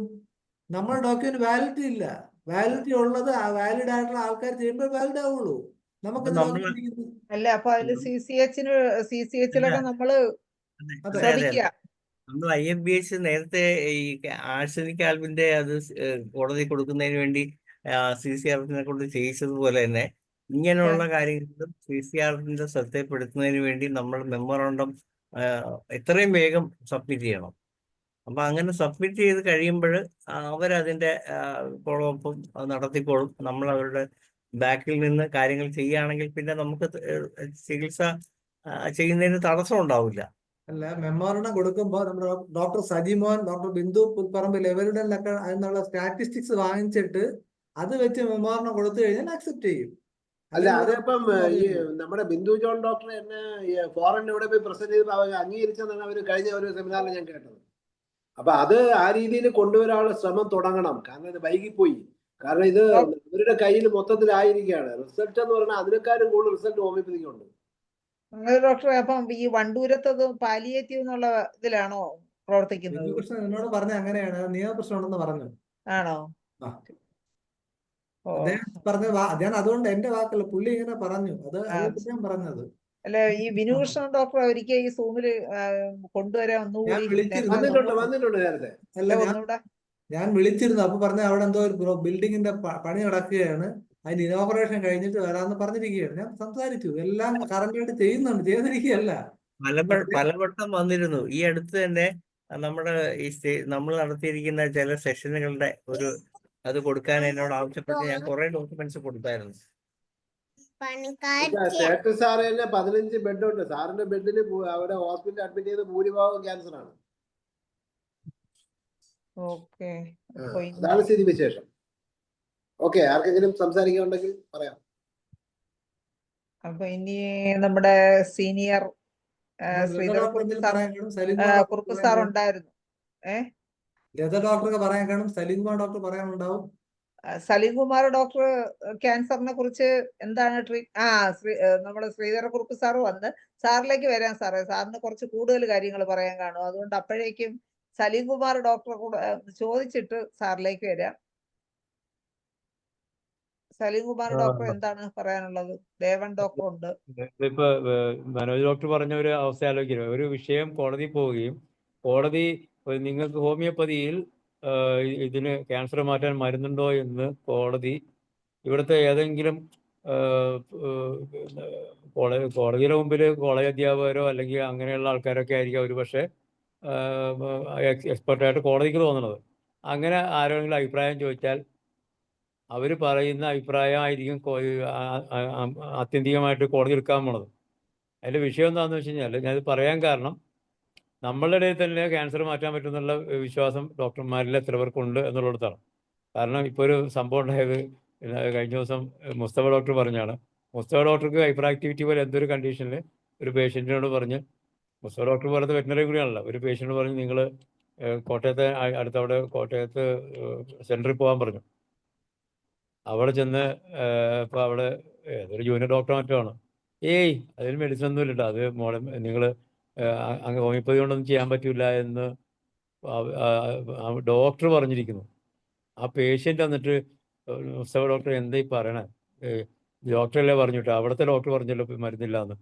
അപ്പോൾ അത് പേഷ്യൻ്റ് അധികാരമായിട്ട് എടുക്കും എന്ന് പറഞ്ഞ പോലെ നമ്മളിവിടുത്തെ ഇന്ന് പല ആളുകളെയും വിളിച്ചെങ്ങാനും ഒരു അഭിപ്രായം ചോദിച്ചാൽ, ഈ ഇന്ന ക്യാൻസറിന് മരുന്നുണ്ടോ എന്ന് ചോദിച്ചാൽ അതങ്ങനെയൊക്കെ പറയും. ചിലപ്പോൾ അത് റിസൾട്ട് കിട്ടണമെന്നില്ലെന്ന് ആ രീതിയിലൊരു വന്നു പോയാൽ ഹോമിയോപ്പതിക്ക് എന്നും അത് അടിയായി പോകും. ഇത് സംഭവിക്കാൻ സാധ്യതയുള്ള അവസ്ഥയാണ്. അതുകൊണ്ട് നമ്മളിൽ പിന്നെ രണ്ടാമത്തെ കാര്യം, അതേസമയം അവിടെ പോയ റിസൾട്ട് കിട്ടിയില്ലെങ്കിൽ ഒരു പരാതിയില്ല. പിന്നെ രണ്ടാമത്തെ കാര്യം, ഒന്ന് നമ്മളുടെ ഫീസ് തന്നെ ഒരു വിഷയമായിട്ട് എനിക്ക് തോന്നുന്നു. കാരണം ഇപ്പോൾ എനിക്ക് പരിചയമുള്ള ഒരു ഡോക്ടർ ക്യാൻസർ സ്പെഷ്യാലിസ്റ്റ് എന്നുള്ള രീതിയിൽ പ്രാക്ടീസ് ചെയ്യുന്നുണ്ട്. അദ്ദേഹം നല്ല ഫീസാണ് മേടിക്കുന്നത്. അപ്പോൾ ആ ഫീസ് ഒരു അട്രാക്ഷനാണ്. കാരണം വെച്ചാൽ എൻ്റെ സൂക്കേട് നിസ്സാരമായ അസുഖമൊന്നും അല്ല. അപ്പോൾ അതിന് ഈ ഏതെങ്കിലും ഡോക്ടറെ അടുത്ത് നിന്ന് 500 1000 ഒക്കെ മേടിക്കുന്നതിനേക്കാൾ 5 സംഖ്യ മേടിക്കുന്ന മരുന്നാണ് ഇദ്ദേഹം തരുന്നത്. അപ്പോൾ അത് കുറച്ചുകൂടി നല്ലതാണ് എന്നുള്ള ചിന്ത പേഷ്യൻ്റ്, അതൊരു സൈക്കോളജി ഉണ്ട് അതിനകത്ത്. അതാണ് അദ്ദേഹത്തെ കൂടുതൽ വിജയിപ്പിക്കുന്നതെന്ന് എനിക്ക് തോന്നുന്നു. കാര്യം വലിയ സംഖ്യ കൊടുത്താണ് ചികിത്സിക്കുന്നത്. എൻ്റെ രോഗം വലിയ രോഗമാണ്. അത് അങ്ങനെയും കൂടി അനിൽ ഡോക്ടറൊക്കെ ഇനി മാറി ക്യാൻസർ മാത്രം ചികിത്സിക്കുന്ന ഒരു 25,000 രൂപ ഫസ്റ്റ് കൺസൾട്ടേഷൻ എന്നൊക്കെ പറഞ്ഞാൽ ചിലപ്പോൾ പേഷ്യന്റ് കൂടാൻ സാധ്യതയുണ്ട് ഡോക്ടറെ. അത്രയും വേണോ? ഡോക്ടറെ ഞാൻ സീരിയസ് ആയിട്ട് പറഞ്ഞാണ്, ഞാൻ ഇതല്ല. ഫീസ് കൂടുതൽ വാങ്ങിച്ചപ്പോൾ സത്യം പറഞ്ഞാൽ ഞാൻ ഇന്ന് രാത്രി ഉറങ്ങിയില്ല. അല്ല ഡോക്ടറെ, അല്ല പല കാരണം പല ഞാൻ രോഗികളും വാങ്ങിച്ച ഫീസ് കൂടിപ്പോയെന്നൊരു കുറ്റബോധമായിരുന്നു എനിക്ക്. അല്ല ഇപ്പോഴല്ല, പല രോഗികളും 10, ഇങ്ങനെ 12 അല്ല കൊല്ലത്തിന് എന്താ പറയാമോ, എപ്പോഴും സമൂഹത്തിലെ ഉയർന്ന തരക്കാരൻ അനുകരിക്കാനാണ് താഴ്ന്ന തരക്കാരുടെ ആഗ്രഹം. അപ്പൊ ഉയർന്ന തരക്കാരൻ വന്നു തുടങ്ങിയാൽ താഴ്ന്ന തരക്കാരൻ പുറകെ വരും. അപ്പൊ ഈ ഉയർന്ന തരക്കാരനെ സംബന്ധിച്ച്, അറിവുള്ളവനെ സംബന്ധിച്ച് ഇത്രയും ഈ 500 രൂപയുടെ മരുന്നിനുകൊണ്ട് എൻ്റെ രൂപ മാറുമോ, അവിടെ പോയി 2 ലക്ഷം മുടക്കിയല്ലേ എന്ന് ചിന്തിക്കുമ്പോൾ നമ്മൾ ചെറുതായി പോകും. അതെ, കൊമ്പന്റെ ഞാൻ പുറകെ കോഴയെന്ന് പറയുമ്പോൾ ഡോക്ടറെ, ആ എന്റെ ഒരു പേഷ്യന്റ് റെക്ടൽ ക്യാൻസർ ആണ്. ഞാൻ പറഞ്ഞ് പേഷ്യന്റിനെ കാണിച്ചു കൊടുത്തിട്ട് വിശ്വാസം ഇല്ലാതെ കിംസിൽ പോയി ട്രീറ്റ്മെന്റ് എടുത്തിട്ട് ഫസ്റ്റിനെടുത്ത 12 കീമോയുടെ വില 18 ലക്ഷം രൂപ. ആ 12 ഇഞ്ചക്ഷനാണ് എടുത്തത്, വെറും 18 ലക്ഷം. അത് ആ കംപ്ലീറ്റ് റീഎംബേഴ്സ്മെന്റോട് പോയി എടുത്താണ്. അടുത്തത് വീണ്ടും ഇമ്മ്യൂണോ തെറാപ്പി കൊടുത്തിട്ടുണ്ട്. അതിന് തന്നെ ഏകദേശം 60,000 രൂപയാണ് ഒരു ഇഞ്ചക്ഷൻ. അത് എടുത്തുകൊണ്ടിരിക്കുക. പാരലലി ഹോമിയോ മെഡിസിൻ കഴിക്കുന്നത്. എന്നാലും പുള്ളിക്ക് അവിടെ പറയുന്നതാണ് വിശ്വാസം. ആ അപ്പൊ എന്ത് ചെയ്യും ഡോക്ടർ പറ? അത്ര ഒരു കേസിനോട് ഒരു 25,000 രൂപ ഡോക്ടർ ചാർജ് ചെയ്താൽ പേഷ്യന്റിന് കുറച്ചൊരു സമാധാനവും. എനിക്ക് ഡോക്ടർ വിലപിടിപ്പുള്ള മരുന്ന് വരുത്തി തന്നു. ഉം. ആ ഇതിൽ വേണമെങ്കിൽ കളവ്. എന്തെങ്കിലും വ്യത്യാസം വന്നിട്ടുള്ളത് നമ്മളെ മെഡിസിൻ കൊണ്ടാണെന്ന് എനിക്ക് വ്യക്തമായിട്ട് ഉറപ്പുണ്ട്. ആ അപ്പൊ എന്ത് ചെയ്യും ഡോക്ടർ പറ? എന്ത് ചെയ്യും? ഇത് 25,000 ഡോക്ടറെ, ഞാനിത് ഈ ഫിനോമിന എനിക്ക് നേരിട്ട് ബോധ്യമുള്ള കാര്യമാണ്. അനിൽ ഡോക്ടറെ, ഇതൊക്കെ ഇത് എഡിറ്റ് ചെയ്യേണ്ടി വരുവേ, ഓർമ്മിച്ചോണേ ഡോക്ടർ. ഹ്യൂബർട്ട് വന്നില്ല. ഹ്യൂബർട്ടിന് സംസാരിക്കാൻ ഉണ്ടാവും. ഹ്യൂബർട്ടെ നമ്മളെ മെഡിസിൻ കൊണ്ട് രക്ഷപ്പെട്ട ആളല്ലേ. ഓക്കെ ഓക്കെ നമുക്കൊരു ഡോക്ടർ ഹാൻഡ് റൈസ് ചെയ്തിട്ടുണ്ട്, വരാം. ഡോക്ടർ സാജു ജോസഫ്, ഡോക്ടറെ സംസാരിച്ചോളൂ, അൺമ്യൂട്ട് ചെയ്ത് സംസാരിച്ചു. അതെ, ഇപ്പം നമ്മുടെ എറണാകുളത്തുനിന്ന് സംസാരിച്ച ഡോക്ടറുടെ പേര് സലീം കുമാർ. സലീം കുമാർ പറഞ്ഞ ഡോക്ടറെ എനിക്കറിയാം. ഇന്ന് ഞാൻ പറഞ്ഞ ഇന്ന് അയാള് 14,000 രൂപ 2 ആഴ്ച കൺസൾട്ടിങ് ഫീസ് വാങ്ങിച്ച് 6 മാസം ചികിത്സിച്ച ഒരു പേഷ്യന്റ് നമ്മുടെ ഒരു ഹോമിയോ ഡോക്ടറുടെ അടുത്ത് വന്നു. ഒരു റിലീഫ് ഇല്ലെന്ന് മാത്രമല്ല, കേസ് വേഴ്സാകരുത്. അപ്പം ഇത്രയും രൂപ വാങ്ങിച്ച്, അതായത് 6 മാസം ചികിത്സിച്ചു, 14,000 രൂപ 2 ആഴ്ച കൂടുമ്പം കാശ് വാങ്ങിച്ചു. സലീംകുമാറിന് ആളെ മനസ്സിലായി കാണുമല്ലോ. അല്ല, ഇത് ഞാൻ പറഞ്ഞതിന് ദിവസമല്ല. എന്നിട്ട് അയാൾ ഞാൻ എൻ്റെ ക്ലിനിക്കിലേക്ക് പോകുമ്പം എന്നെ വഴി തടഞ്ഞു നിർത്തി ഇയാൾ പറഞ്ഞ കാര്യമാണ്. എൻ്റെ ജൂനിയറായിട്ട് പഠിച്ച ആളാണ്, പക്ഷേ ലുക്സ് മോർ ഏജ്. എന്തായാലും എല്ലാ ചാനലിലും പരസ്യവും അല്ലേ? അല്ല, ഇത് ഭയങ്കര പരസ്യവും ഭയങ്കര 15,000 സംവിധാനം. ആ പുള്ളി ക്യാൻസർ മുതൽ സകല സാധനവും ചികിത്സിക്കുന്നതാണ്. ആ പുള്ളി പറഞ്ഞു, നിങ്ങൾ മെഡിക്കൽ കോളേജിൽ എങ്ങാനും പോകാൻ പറഞ്ഞ്. ആ മെഡിക്കൽ കോളേജിൽ പോയതിനു ശേഷം കുറച്ച് വ്യത്യാസമുണ്ട്. പോർഷെ കാറിലാണ് വരുന്നത്. അതെ. അല്ല ഡോക്ടറെ, ഞാനിപ്പോ ഡോക്ടർക്ക് ഞാൻ പറഞ്ഞോണ്ടല്ല, നമുക്ക് അറിവ് വെച്ചാൽ ഡോക്ടർ ഇപ്പൊ ഈ ബ്രെയിൻ ട്യൂമർ സ്പെഷ്യലിസ്റ്റ് എന്ന് പറഞ്ഞ ബോർഡ് വെച്ചെന്ന് വിചാരിച്ചോ, അല്ല, ഡോക്ടർക്ക് ബോർഡ് കുറെ വെച്ചിട്ട് ബ്രെയിൻ ട്യൂമർ നമ്മൾ പേഷ്യൻസ് വരും. അഡ്വർടൈസ്മെന്റ് കൂടെ കൊടുത്തു കഴിഞ്ഞാൽ ബ്രെയിൻ ട്യൂമർകാരെല്ലാവരും നമ്മുടെ പിന്നെ വരും. അടുത്തോട്ട് വരും. ഓട്ടോമാറ്റിക്കലി ഡോക്ടറായിട്ട് എക്സ്പെർട്ടായിട്ട് വരും തന്നെ. ഞാൻ വേണമെങ്കിൽ ഗ്ലയോമ കേസ് കംപ്ലീറ്റ് ക്യൂർ. ഞാൻ ഇത് ഈ ഫോറത്തിന് പ്രസന്റ് ചെയ്തിട്ടുണ്ട് പേഷ്യന്റിന് മുമ്പ് തുടക്കത്തിന്. എറണാകുളത്ത് തന്നെ ഉണ്ട്, ഡോക്ടർ പോയി കണ്ടോളൂ. നമ്മളെ ഫാമിലി ഗെറ്റ് അവിടെ വന്നിരുന്നു. പക്ഷെ അത് അങ്ങനെ പരസ്യം ചെയ്ത് പേഷ്യന്റിനെ പിടിക്കാനാണെങ്കിൽ ഇഷ്ടം പോലെ പേഷ്യന്റ് കിട്ടും. അതല്ലല്ലോ കാര്യം. 2015 ഏഷ്യാനെറ്റിൽ ഒരു പ്രോഗ്രാം ചെയ്തപ്പോ IMA കയറി ഉടക്കിയതാണ് ഡോക്ടർ ലൈവില്. ഞാൻ ക്യാൻസറിനെ പറ്റി ചെയ്തപ്പോ 2015. അതോടെ ആ ഡോക്ടർ ലൈവ് പ്രോഗ്രാമേ നിന്നുപോയി. ഡോക്ടർ ചിന്തിക്കാം, ഇതിന്റെ നമുക്കെതിരെയുള്ള പ്രവർത്തനം എന്നുള്ള ശക്തമാണ്. അല്ല, നമുക്കെതിരെയുള്ള പ്രവർത്തനമല്ല, നമുക്ക് അനുകൂലമായിട്ട് നമ്മുടെ ഹോമിയോ ഡോക്ടർമാര് ഈ 14,000 18,000 കൺസൾട്ടിങ് ഫീസ് വാങ്ങിച്ചിട്ട് ഇപ്പം വേറൊരു കേസും കൂടെ ഞാൻ പറയാം. അമേരിക്കയിലുള്ള ഒരു പേഷ്യൻ്റ്, അതായത് എന്തോ ക്യാൻസർ, പാലായിലുള്ള ഒരു ഡോക്ടറെ കൺസൾട്ട് ചെയ്യുന്നു. ഒറ്റ പ്രാവശ്യം ഇയാൾ മെഡിസിൻ കൊടുത്തിട്ടുള്ളൂ, ആ പേഷ്യൻ്റ് മരിച്ചുപോയി. അവർ ഭയങ്കര വിശ്വാസത്തിൽ നടക്കുകയാണ്. ലോകം മുഴുവൻ ഇങ്ങനെ ഒരു ഡോക്ടറുണ്ട്, വലിയ പുള്ളിയാണ് എന്നൊക്കെ പറഞ്ഞുകൊണ്ട്. ഇത് ഞാൻ പറഞ്ഞതെന്നറിയോ, അതായത് ആത്മാർത്ഥമായിട്ട് നമ്മൾ സമൂഹത്തോട് നീതി പുലർത്തുന്നുണ്ടെങ്കിൽ എനിക്ക് പറ്റുമോ പറ്റുകയില്ലയോ അത് പറയാനുള്ള ആത്മവിശ്വാസം അല്ലെ ധൈര്യം ഒരാൾക്കുണ്ടെങ്കിൽ ആ ആള് മാത്രമേ രക്ഷപ്പെടാവുള്ളൂ. പക്ഷെ അതൊന്നും നമ്മുടെ സമൂഹത്തിൽ നടക്കുകയില്ല. കാരണം ഇന്നിപ്പം സംഭവിച്ചതെന്നാ, അതായത് സാക്ഷാൽ കേരളത്തിന്റെ മുഖ്യമന്ത്രി കേന്ദ്രത്തിൽ പോയി രഹസ്യമായിട്ട് ഫൈനാൻസ് മിനിസ്റ്ററെയും കണ്ട് നമ്മുടെ ഗവർണറെയും മറ്റേ കെ വി തോമസിനെയും കൊണ്ട് വെച്ച് 4 പേരും കൂടെ സംസാരിച്ചു. എന്നാ സംസാരിച്ചതെന്ന് ആർക്കും അറിയത്തില്ല. ഇത്രയേ ഉള്ളൂ കാര്യം. ഓക്കെ ഓക്കെ ഡോക്ടറെ, നമുക്ക് ഇനി സമയം കുറവാണ്. നമുക്ക് ആയിക്കോട്ടെ. സോറി. ഓക്കെ, ശ്രീധരക്കുറുപ്പ് സാറിലേക്ക് പോവുകയാണ്. സാറ് ക്യാൻസർ ചികിത്സയിൽ എന്താണ് സാറിന്റെ എക്സ്പീരിയൻസ്? എനിക്ക് പറയാനുള്ളത് നല്ല റിസൾട്ട് കിട്ടും, പക്ഷെ എല്ലാം വിട്ടും ശരിയാകണമെന്ന് നിർബന്ധമില്ല. അപ്പം ഞാൻ ആദ്യം ചികിത്സിച്ചത് 1976 അത് അറിയാതെ, ക്യാൻസർ ആണെന്ന് അറിയാതെ. ഞാൻ എൻ്റെ ഒരു റിലേറ്റീവിൻ്റെ വീട്ടിൽ അവർ പൈസയ്ക്ക് വന്നതാണ് ക്യാൻസറിന് ചികിത്സിക്കാൻ പോകാൻ ക്യാൻസർ സെൻറ്ററിൽ. അപ്പം അന്നേരം പുള്ളി പറഞ്ഞു, ഇവൻ ഡോക്ടറാ, ഒന്ന് നോക്ക. ഞാൻ നോക്കിയപ്പോൾ വായിലിങ്ങനെ വിണ്ട് കീറി, ഈ വെള്ളം നിന്ന് വിണ്ട് കീറി വരണ്ട പോലെ, എന്നിട്ട് പൊട്ടിയിട്ട് ചോരയായിട്ട് വരിക. ഞാൻ കൊടുത്തത് നൈട്രിക് ആസിഡാണ്. പക്ഷെ എനിക്ക് ക്യാൻസർ ആണെന്ന് അറിയാൻ മേല. ആണെന്നറിഞ്ഞിരുന്നെങ്കിൽ അന്ന് ഞാൻ ചികിത്സിക്കാൻ അതിനുള്ള കപ്പാസിറ്റി അന്ന് എനിക്കില്ലായിരുന്നു. ഏതായാലും ഒരു 3 മാസത്തിനകം കോൺട്രങ്കോയും നൈട്രിക് ആസിഡുമാണ് കൊടുത്തത്. കംപ്ലീറ്റ് മാറി. അവരൊരു 15-20 വർഷം കഴിഞ്ഞിട്ട് അവർക്ക് വേറെ എങ്ങാണ്ട് സെക്കൻഡറി വന്നാണ് പിന്നെ മരിച്ചത്. അപ്പം അന്നേരം ഞാൻ സ്ഥലത്തില്ല. അന്നേരം ഞാൻ വടക്കേ ഇന്ത്യക്ക് ട്രാൻസ്ഫർ ആയിട്ട് പോയി. പിന്നെ അത് കഴിഞ്ഞിട്ട് രണ്ടാമത്തെ ഒരു സ്ത്രീ വന്നു. മുലയ്ക്കകത്ത് ആപ്സസ് ആണെന്നും പറഞ്ഞാൽ അതും എനിക്ക് ക്യാൻസർ ആണെന്ന് മനസ്സിലായില്ല. കാരണം അവരുടെ മെഡിക്കൽ കോളേജിലെ ഇത് കാണാതെ പോയി. ഞാനിന്നും ഡ്രസ്സൊക്കെ ചെയ്ത് ഭയങ്കര മണം, അടുത്തോട്ടിങ്ങും എടുക്കാൻ മേല. ഏതായാലും 6 മാസം കൊണ്ട് അതും ശരിയായി. പല മരുന്നുകൾ കൊടുത്തു കേട്ടോ, ഒരു സിംഗിൾ റെമഡി ഒന്നുമല്ല. വേദന വരുമ്പം ആർസനിക്കാർഡ് കൊടുക്കും, പിന്നെ കാക്കേറിയ കാർബ് 0/3 കൊടുത്തിട്ട് പല മരുന്നുകളുണ്ട് ട്രീറ്റ് ചെയ്ത്. അതും കംപ്ലീറ്റ് കുറവായി. പക്ഷെ ഇതൊന്നും പറഞ്ഞാൽ ഇത് ഞാൻ സിമിലിയ എന്ന് പറയുന്ന ഒരു മാഗസിൻ ഉണ്ടായിരുന്നു, ഈ ചേർത്തല ചിദാനന്ദൻ എഴുതി. അതിൻ്റെ അകത്ത് ഞാൻ 1982 അത് എഴുതിയിട്ടുണ്ട്. ഈ കേസുകൾ, ക്യാൻസർ എന്ന് പറയുന്ന ഒരു ആർട്ടിക്കിൾ ഞാൻ എഴുതി. അതിൻ്റെ അകത്ത് ഈ കേസുകളൊക്കെ ഞാൻ എഴുതിയിട്ടുണ്ട്. അപ്പം അന്നേരം പറ്റും. പിന്നെ ഒരുപാട് കയറി ബ്രസ്റ്റ് ക്യാൻസർ വന്നാൽ അത് റിമൂവ് ചെയ്ത് കഴിഞ്ഞാൽ മെറ്റാസ്റ്റാസിസ് വരാതിരിക്കാൻ കാർക്കേറിയ കാർബ് കൊടുത്താൽ മതി. വരികയില്ല. ഞാൻ കൊടുക്കുന്നത് 0/3 ആണ്. എനിക്ക് പട്ടേൽ സാർ പറഞ്ഞു തന്നതാണ്. അതിനിടയ്ക്ക് മെഡോറിനും ട്യൂബർക്കുലിനും സോറിനും സിറിനും ഇതൊക്കെ മാറി ചിലപ്പോൾ സിഫിലിനും കൊടുക്കേണ്ടി വരും. അത് സിംറ്റമാറ്റിക് അനുസരിച്ചിട്ട് അത് മാറി കൊടുത്താൽ മെറ്റാസ്റ്റാസിസ് ഉണ്ടാകാതെ രക്ഷപ്പെടാം. പിന്നെ ഇതിന് എനിക്ക് ഇതൊരു പട്ടേൽ സാറാണ് ഏറ്റവും കൂടുതൽ കേരളത്തിൽ ക്യാൻസർ ചികിത്സിച്ചിട്ടുള്ള ആൾ. അന്നേരം പട്ടേൽ സാറിൻ്റെ അടുത്ത് പോയി ചോദിച്ചു. പട്ടേൽ സാർ അന്ന് അഡ്വൈസറി ബോർഡിലുണ്ട്. അന്നേരം ഞാൻ നിങ്ങൾക്ക് സമയം പോകുന്നുണ്ടെങ്കിൽ പറഞ്ഞോണേ, ഞാനെല്ലാം ഇങ്ങനെ പറഞ്ഞങ്ങ് പോകും. കുഴപ്പമില്ല, ഇതിപ്പോ തുടങ്ങിയതല്ലേ ഉള്ളൂ.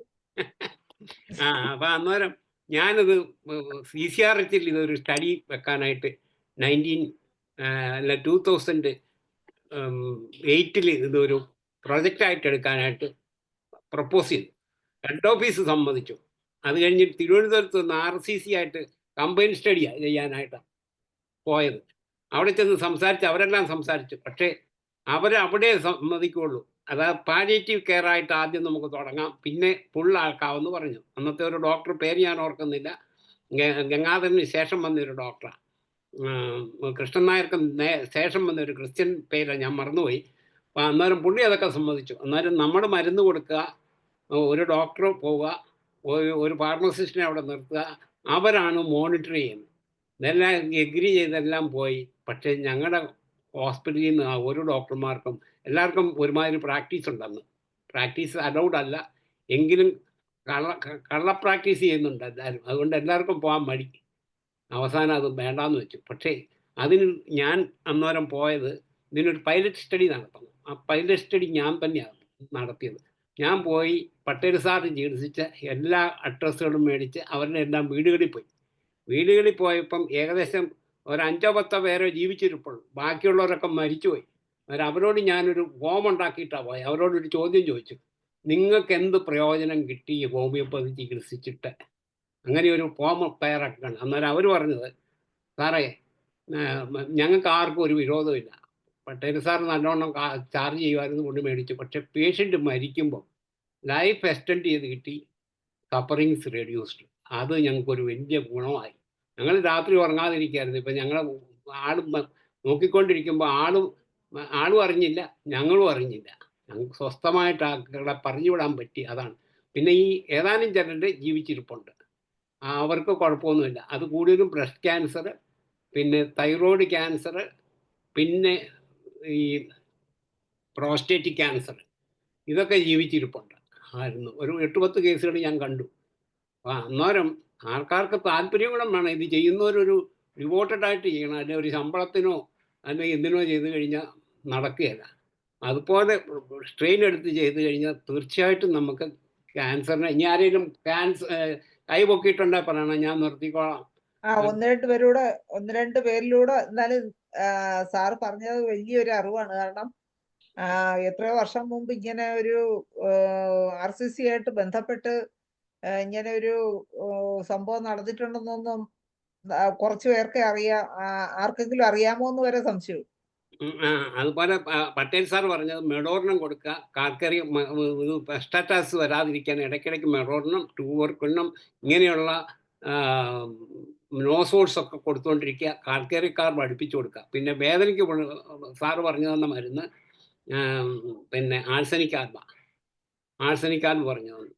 പക്ഷേ അതുകൊണ്ട് ഞാൻ കൂടുതലും ക്യാൻസറിൻ്റെ ടെർമിനൽ കേസിൽ ലാസ്റ്റ് ചികിത്സിക്കുന്ന ഡോക്ടറായിട്ട് മാറി.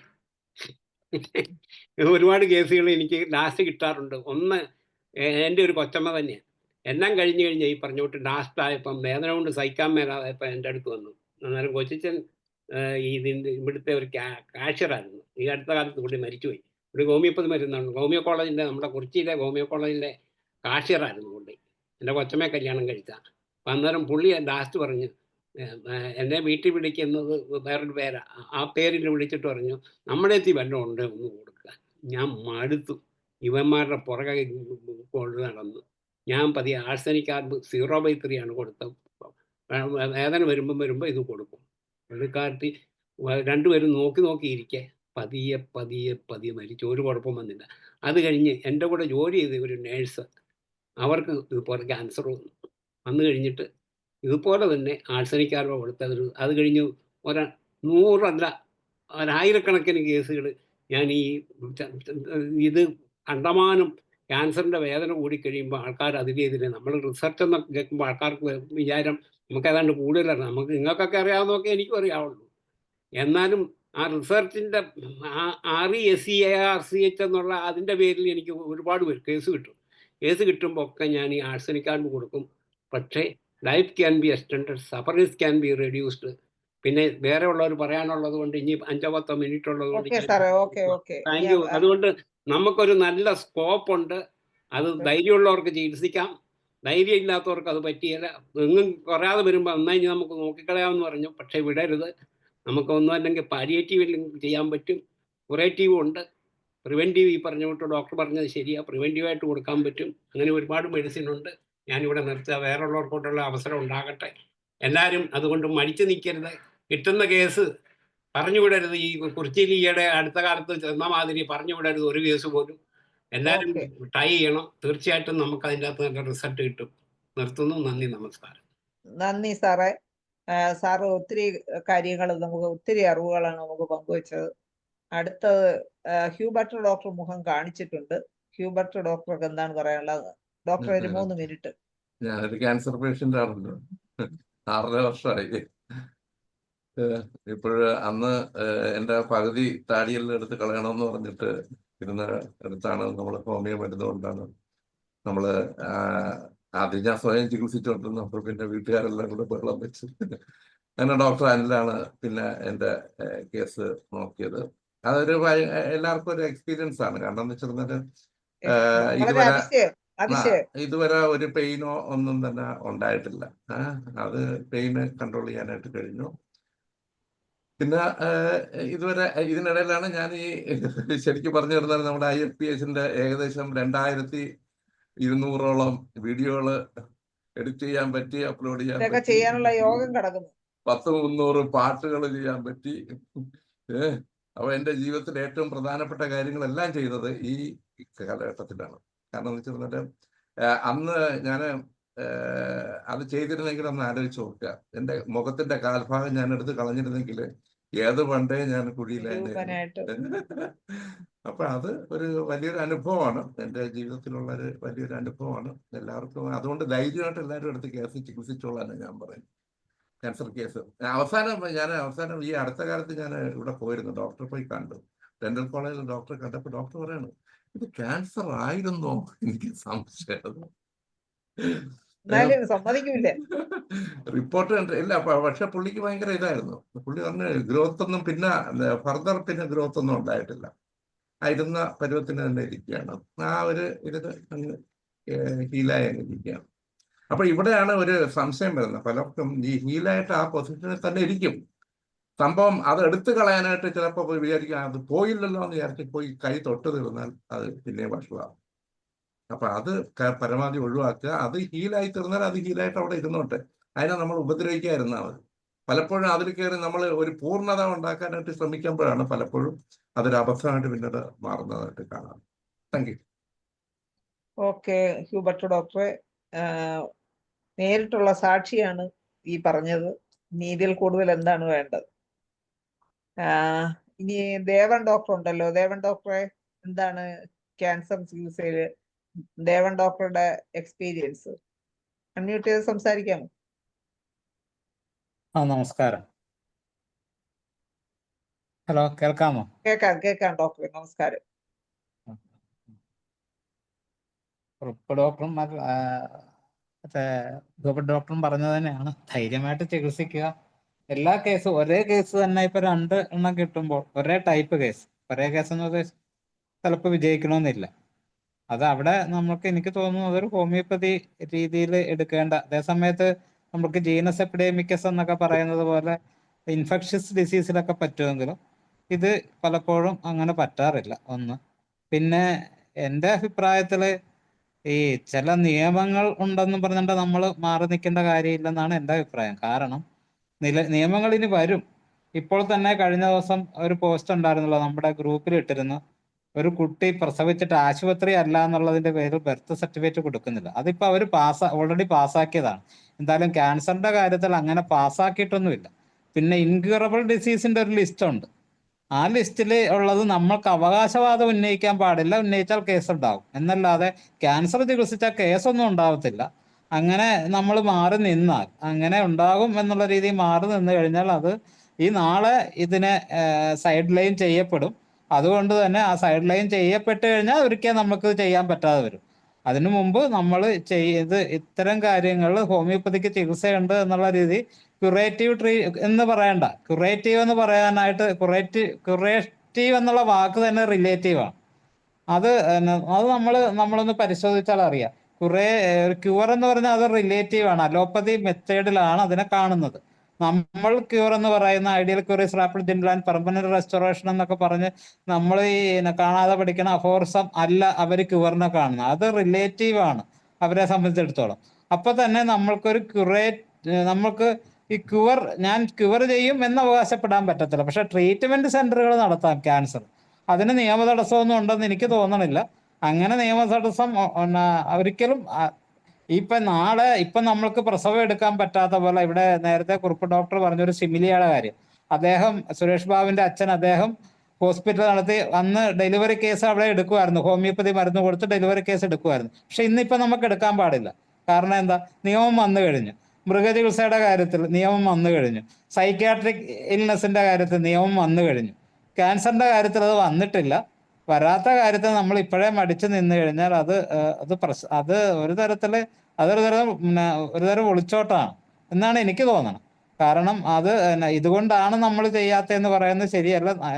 എനിക്കും ഈ പറഞ്ഞ പോലെ ഒരേ കേസുകൾ, ഒരേ ടൈപ്പ് കേസ് തന്നെ ഒരെണ്ണത്തിൽ റിസൾട്ട് കിട്ടിയാൽ മറ്റൊരു ചിലപ്പോൾ റിസൾട്ട് കിട്ടാറില്ല. പിന്നെ കുറുപ്പ് സാറ് പറഞ്ഞ മെഡോറിനാണോ മലാൻഡ്രിനാണോ എന്ന് എനിക്കൊരു സംശയമുണ്ട്. മലാൻഡ്രിനും അബ്രോട്ടാനും അസറ്റിക് ആസിഡ്, ഇത് മൂന്നുമാണ്. അതാണ് ശരിക്കും പറഞ്ഞു കഴിഞ്ഞാൽ റെമിനൻസ് ഓഫ് ക്യാൻസറിനും ഈ പ്രിവെന്റീവ് ആയിട്ട് ഞാൻ കൊടുക്കാറുള്ള അങ്ങനെയാണ്. അതിന് മെലാൻഡ്രിനാൻ തന്നെ പറഞ്ഞത് നേരത്തെ അനിൽകുമാർ ഡോക്ടറൊക്കെ പറഞ്ഞായിരുന്നു. സാധാരണ മെഡോർണം ആവർത്തിച്ച് പറഞ്ഞുകൊണ്ട് എനിക്ക് അല്ലെ, അത് തോന്നുന്നു ഇന്റർ കറന്റ് ആയിട്ട് കൊടുക്കാതെ. ശരി. അപ്പൊ ഞാൻ ഇതാണ് കൊടുക്കാറുള്ളത്. പിന്നെ ജനറലായിട്ട് പിന്നെ ഈ കാര്യത്തിൽ നമ്മൾ ധൈര്യമായിട്ട് ചികിത്സിക്കണം. നമ്മൾക്ക് ചെയ്യാൻ പറ്റുന്നത് പോലെ വേറെ ആർക്കും ചെയ്യാൻ പറ്റത്തില്ല. എല്ലാ കേസും ഒരിക്കലും ശരിയാവാറുമില്ല. അത് പലപ്പോഴും ഒരുപാട് നിരാശ ഉണ്ടാക്കിയിട്ടുണ്ട്. എനിക്കൊക്കെ ഭയങ്കരമായിട്ട് നിരാശ ഉണ്ടാക്കിയിട്ടുണ്ട്. കാരണം നമുക്ക് ക്യൂർ ആകും എന്ന് നമ്മുടെ അടുത്ത് ഉറപ്പിച്ച് വരുന്ന ചില രോഗികളെ നമുക്കൊന്നും ചെയ്യാൻ പറ്റാതെ നിസ്സഹായരായി നിൽക്കേണ്ടി വന്നിട്ടുണ്ട്. അതിന്റെ അറിവ് കുറവുകൊണ്ടായിരിക്കും. ചിലപ്പോൾ മറ്റൊരാളാണെങ്കിൽ കുറച്ചുകൂടി നന്നായിട്ട് ചെയ്യുമായിരിക്കും. അതെനിക്കറിയില്ല. ഓക്കെ ദേവൻ ഡോക്ടറെ, വളരെ സന്തോഷം. നമുക്ക് സമയം വളരെ കുറവാണ്. ലതാ മനോഹരൻ ഡോക്ടർ ഹാൻഡ് റൈസ് ചെയ്തിട്ടുണ്ട്. ഡോക്ടറെ എന്താണ് പറയാനുള്ളത് ചോദിച്ചോളൂ, അല്ലെ പറഞ്ഞോളൂ. അൺമ്യൂട്ട് ചെയ്ത്. നമസ്കാരം ശൈല ഡോക്ടർ. എനിക്ക് ഹ്യൂബർട്ട് ഡോക്ടറോടാണ് ചോദിക്കാനുള്ളത്. ഈ ഒരു ക്യാൻസർ വന്ന് അത് ഹീലായെന്നുള്ളത് അറിഞ്ഞാൽ പിന്നെ നമ്മൾ അതിനെ എടുത്തു കളയാൻ നോക്കരുതെന്ന് പറഞ്ഞു. അത് ഹീലായോ എന്നുള്ളത് എങ്ങനെ നമ്മൾ പിന്നെ ഐഡന്റിഫൈ ചെയ്യുന്ന ഇത്? അതൊരു പരുവത്തിനങ്ങിരിക്കും. വേറെ പ്രശ്നമൊന്നുമില്ല. ഡെവലപ്മെന്റ് ഉണ്ടാകത്തില്ല, പെയിൻ ഉണ്ടാകത്തില്ല, ചിലപ്പോൾ കാൽസിഫിക്കേഷൻ ആയിരിക്കാം. കാരണം അതിന് തൊടാനായിട്ട് പലപ്പോഴും പ്രശ്നമാണ്. തൊട്ട് തീർന്നാലാണ് പലപ്പോഴും പ്രോബ്ലം ഉണ്ടാകുന്നത്. നമ്മുടെ സാധാരണ ഹീലിംഗില് കാൽസിഫിക്കേഷൻ ആണ് കൂടുതലും ഉണ്ടാകാനായിട്ടുള്ള സാധ്യത. അപ്പൊ അത് അതുപോലെ തന്നെ വിട്ടാ മതി. നമുക്ക് അങ്ങ് വിട്ടാ മതി. പെയിനൊന്നും ഇല്ല, വേറെ അസ്വസ്ഥതയില്ല എങ്കിൽ അതിനെ വിട്ടാ മതി. പിന്നെ ഈ പറഞ്ഞ പോലെ സെക്കൻഡറീസ് മെറ്റാസ്റ്റാസിസ് ഉണ്ടാകാതിരിക്കാനുള്ള പ്രിവെൻഷൻ കൊടുത്താൽ മതി അല്ലേ? അതെ. മറ്റു ട്രീറ്റ്മെന്റുകൾ നമ്മൾ ചെയ്തുകൊണ്ടിരിക്കുക. വേറെ പ്രോബ്ലം ഒന്നും ഉണ്ടാകുന്നിടയ്ക്ക്. ഒരു സംശയം കൂടെ ചോദിച്ചോട്ടെ ഡോക്ടർ? എന്തോ പല്ലിന്റെ ഇവിടെ നീര് പോലെയായിരുന്നു, ഇങ്ങനെ മുഴ പോലെയായിരുന്നു. ഇല്ല, ഒരു നല്ലൊരു ബോൺ ഗ്രോത്തും എല്ലാം ഉണ്ട്. വലിയൊരു ഏരിയ പല്ല് മാറിയിട്ടുണ്ട് അത്രയും ഭാഗത്ത്. ഒരു 3 cc കൂടുതലുണ്ടായിരുന്നു. അത് ശരി. അത് റെഡ്യൂസ് ചെയ്തിട്ടുണ്ടോ സൈസ്? അങ്ങനെ ഡിക്രീസ് ചെയ്തിട്ടില്ല, അതേ സൈസിൽ തന്നെ അങ്ങനെ ഇരിക്കുകയാണ്. വേറെ പ്രോബ്ലം ഒന്നും ഉണ്ടായിട്ടില്ല. സൈലന്റ് ആയി. ഡോക്ടറിന്റെ ഫുൾ റിപ്പോർട്ടും ഉണ്ട്. ഓക്കെ. അത് ഇവിടെ ഡെന്റൽ കോളേജിൽ ഒരു കാര്യം കൂടെ പറഞ്ഞു. അത് ചോദ്യമല്ല, ഞാൻ പറഞ്ഞ ഇപ്പൊ നമ്മൾ മൊത്തം ഈ ചർച്ചയിൽ തോന്നി നമുക്ക് എല്ലാവർക്കും നല്ല കോൺഫിഡൻസ് ഉണ്ട് ക്യാൻസർ ചികിത്സിക്കാൻ. ഞാൻ ഒത്തിരി കേസ് ട്രീറ്റ് ചെയ്തിട്ടുണ്ട്. ആഴ്സാൽവാണ് ഏറ്റവും കൂടുതൽ എനിക്ക് സപ്പോർട്ട് എല്ലാ പേഷ്യൻസിനും പാലിയേറ്റീവ് സൈഡിൽ കൊടുക്കാൻ പറ്റി. ഒത്തിരി ലൈഫ് എക്സ്റ്റെൻഡ് ചെയ്ത് കൊടുക്കാനൊക്കെ പറ്റിയിട്ടുണ്ട്. അപ്പൊ അതിന് എനിക്കൊക്കെ നല്ല കോൺഫിഡൻസ് ഉണ്ട്. അതുപോലെ എനിക്ക് തോന്നുന്നു എല്ലാ ഡോക്ടർമാർക്കും നല്ല കോൺഫിഡൻസ് ഉണ്ടായിരിക്കും. പിന്നെ ഈ ഫോറത്തിൽ വന്നതിന് ശേഷം എല്ലാവർക്കും കുറച്ച് വളരെ നല്ല കോൺഫിഡൻസ് വരാനുള്ള സാധ്യത ഏറെ വർദ്ധിച്ചിട്ടുണ്ട്. പിന്നെ നമ്മൾ ഇവിടെ നമ്മൾ ഒരു കോമൺ ഗ്രൂപ്പിൽ പറഞ്ഞിട്ട് പുറത്ത് യൂട്യൂബിൽ വരുന്നതാണ്. അപ്പൊ നമ്മൾ ഈ ക്രിട്ടിസൈസിങ് ഉള്ള കാര്യങ്ങൾ മറ്റ് സിസ്റ്റത്തിനെ കുറിച്ച് പറയാതെ നമ്മളുടെ കുറവുകളും മറ്റുള്ളവർ പറയുന്ന എന്താണെന്ന് അത് നമുക്ക് പരിഹരിക്കാൻ പറ്റുന്ന, ഇപ്പൊ എവിഡൻസ് ബേസ്ഡ് എന്തെല്ലാം ചെയ്യാം എന്നുള്ളതിനെ പറ്റി കൂടുതൽ ചർച്ച ചെയ്യുകയും അതിനു വേണ്ടിയിട്ട് പ്രവർത്തിക്കുകയും ചെയ്യുന്നതാണ് നല്ലതെന്ന് എനിക്ക് തോന്നുന്നത്. ഇപ്പൊ ഈ ചർച്ച ചെയ്ത് പുറത്ത് ഇത് ഞാൻ അന്ന് വീണ ജോർജ് ഇവിടെ ട്രിവാൻഡ്രത്ത് വെച്ചപ്പോ നമ്മുടെ മീറ്റിംഗ് ഇല്ലായിരുന്നു. അന്ന് 500 പേരോളം ഉണ്ടായിരുന്നു. അന്ന് ഞാൻ എതിർത്ത് റെക്കോർഡെല്ലാം അടുത്ത് ഇങ്ങനെ പൊക്കി കാണിച്ചിട്ടായിരുന്നു എന്റെ എനിക്ക് തോന്നുന്നു 15-20 മിനിറ്റ് നേരം ഞാനങ്ങ് ടോക്ക് എല്ലാവരും അങ്ങ് കേട്ടിരുന്നു പോയതിനു ശേഷമാണ് അവരോർത്ത് അയ്യോ ഇത്രയും സമയം പോയി, ഞങ്ങൾ അറിയാതെ അങ്ങ് വൈകാരികമായിട്ട് കേട്ടിരുന്നു പോയെന്ന് പറഞ്ഞു. ഓരോരുത്തരും അവസാനത്തെ മീറ്റിംഗ് നമ്മുടെ ഇവിടെ മറ്റേ മീറ്റിംഗ് വെച്ചിട്ടായിരുന്നു നിയമസഭയുടെ മീറ്റിംഗ്, നമ്മുടെ ലാസ്റ്റത്തെ ബില്ലിന്റെ അപ്പോഴതില് മറ്റേ ഇവിടെ വെച്ച് അസംബ്ലി അവിടെ വെച്ച് നടന്ന മീറ്റിംഗില് നമുക്ക് നല്ല സമയം കിട്ടി. എനിക്ക് നല്ല സമയം കിട്ടി. ഞാൻ ആദ്യം രോഗി എന്നുള്ളതിലേക്ക് സംസാരിച്ചു. അത് കഴിഞ്ഞിട്ട് ഞാൻ പറഞ്ഞു ഡോക്ടർ എന്നുള്ളതിലേക്ക് പിന്നെ ഞാൻ സംസാരിച്ചു. അപ്പൊ പിന്നെ എനിക്ക് ഒരു കാര്യം പറയാനുള്ളത്, ഇപ്പോഴും അലോപ്പതിക്കാർ ഇപ്പോഴും മിക്കവാറും ഈ കീമോ ഒക്കെ നിർത്തിയിട്ട് പലപ്പോഴും മറ്റേ ഇമ്മ്യൂണോ തെറാപ്പിയാണ് നടത്തുന്നത്. അവരിപ്പോ മിക്കവാറും കീമോയും റേഡിയേഷനൊക്കെ നിർത്തി ഇമ്മ്യൂണോ തെറാപ്പി നടത്തി തീരുമ്പോ ഇവർക്ക് നല്ല കാശും കിട്ടും. ആ അതായത് 1 ലക്ഷം 2 ലക്ഷം രൂപയാണ് ഓരോ ഇഞ്ചക്ഷനും കാര്യങ്ങളും. അതാണ് ഇപ്പോഴും നടത്തുന്നത്. ഒരുമാതിരി പൈസ ഉള്ളവരെയൊക്കെ പിടിച്ച് ആ രീതിക്കാണ് നടത്തുന്നത്. ഞാനിതൊരു ഇതായിട്ടല്ല പറഞ്ഞ പലരുടെ അനുഭവം. ഇപ്പൊ അടുത്ത ദിവസങ്ങളിൽ ഓക്കെ എൻ്റെ അടുത്തൊരു കേസ് വന്നിട്ട് ഇങ്ങനെ കണ്ടു. ഓക്കെ ഹ്യൂബർട്ട് ഡോക്ടറെ, നമ്മുടെ സമയം കഴിഞ്ഞു. സലീം കുമാർ ഡോക്ടർ, ഒരു സെക്കൻഡ്, എന്താണ് പറയാനുള്ളത്? ഇപ്പോഴ് ഹാൻഡ് റൈസ് ചെയ്തിട്ടുണ്ടല്ലോ ഡോക്ടറെ, സമയം കഴിഞ്ഞു, ഒന്ന് പെട്ടെന്ന് പറയണേ. അൺമ്യൂട്ട് ചെയ്തേ ഡോക്ടറെ. എനിക്ക് ഒറ്റ വാക്കുള്ളൂ സാറേ. ഇതിലിപ്പോ ബ്രെയിൻ ട്യൂമർ പോലുള്ള കേസുകൾ, ബ്രെയിനായിട്ട് ബന്ധപ്പെട്ടുള്ള കേസുകളിലൊക്കെ നമ്മൾ ചെക്ക് ചെയ്യാൻ വേണ്ടി CT എടുത്താൽ, നമ്മൾ ചികിത്സയിലേക്ക് CT എടുത്താൽ ആ കേസ് കുളമാവാൻ സാധ്യതയുണ്ട്. അങ്ങനെ ഒരു 1-2 അനുഭവങ്ങൾ പ്രൊഫൈൽ വിജയക്കർ അദ്ദേഹം പറഞ്ഞിട്ടുണ്ട്. CT എടുത്തതിന്റെ പേരിൽ കേസ് കുളമായെന്നുള്ളത്. അപ്പൊ അതുകൊണ്ട് ഇതിൽ ചികിത്സിക്കുന്ന ഡോക്ടർമാരോട് പറയുകയാണ്, നമ്മൾ CT എടുത്ത് കൺഫേം ചെയ്യാൻ നിൽക്കരുത്. രോഗം മാറിയെങ്കിൽ അങ്ങനെ മതി, ഇനിയിപ്പോ കൂടുതൽ പരീക്ഷിച്ചറിയാൻ നിൽക്കണ്ടെന്നാണ്. ഓക്കെ, അപ്പൊ അത് ഒരു പുതിയ 1:25 ആണ്. അറിവാണ്. 1:25, അതായത് ഒരു എക്സ്റേയുടെ 25 ടൈംസ് റേഡിയേഷൻ കൂടുതലാണ് CTക്ക്. ഓക്കെ, അപ്പോ നമ്മുടെ ചർച്ചയ്ക്ക് ഇപ്പൊ സമയം തികയാത്ത അവസ്ഥയാണ്. എന്നാലും നമ്മുടെ സമയം കഴിഞ്ഞു, നമുക്ക് വൈൻഡപ്പ് ചെയ്യേണ്ട സമയമായി. അപ്പോ ചർച്ച വളരെ വിജയപ്രദമായിരുന്നു. അതിനെ സഹായിച്ച നമ്മുടെ സീനിയർ ഡോക്ടേഴ്സ് എല്ലാവർക്കും നന്ദി അർപ്പിച്ചുകൊണ്ടും, ഇതുവരെ ഈ ചർച്ചയിൽ നമ്മളോടൊപ്പം പങ്കുചേരുകയും അവസാനം വരെ നമ്മളോടൊപ്പം ഉണ്ടായിരിക്കുകയും ചെയ്ത എല്ലാ ഡോക്ടേഴ്സിനും, ഹോമിയോപ്പതി സ്നേഹികൾക്കും, സ്റ്റുഡൻസിനും നന്ദി പറഞ്ഞുകൊണ്ട് ഇന്നത്തെ മലയാള സെഷൻ ഇവിടെ അവസാനിപ്പിക്കുകയാണ്. നന്ദി, നമസ്കാരം, ശുഭരാത്രി. Thank you. Good night. Good night.